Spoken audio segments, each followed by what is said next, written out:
When old Bassini died, they found written in his will, "I bequeath everything I have to the parish priest, Don Camillo, to be spent for gilding the angel on the church tower, so that I can see it shining all the way from heaven and recognize the place where I was born."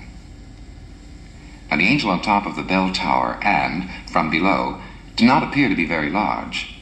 But when they had erected the scaffolding and climbed up to see, they found it was almost the size of a man and would require quite an amount of gold leaf to cover. An expert came down from the city to examine the statue at close hand, and he came down a few minutes later in a state of great agitation.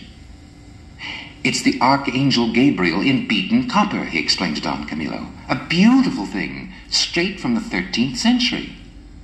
Don Camillo looked at him and shook his head. "Neither the church nor the tower is more than 300 years old," he objected. But the expert insisted that this didn't matter. "I've been in the business 40 years, and I've gilded I can't tell you how many statues. If it isn't 13th century, I'll do the job for you for free." Well, Don Camillo was a man who preferred to keep his feet firmly on the ground, but curiosity drove him to climb with the expert to the top of the tower and look the angel in the face. There he gaped in astonishment, for the angel was very beautiful indeed. He, too, was agitated when he came down, because he couldn't imagine how such a work of art had come to be on the bell tower of a humble country church. So he dug into parish archives, but he found no account of it whatsoever.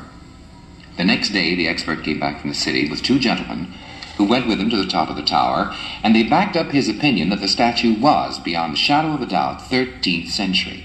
They were 2 professors in the line of art, 2 important names, and Don Camillo could not find words with which to thank them.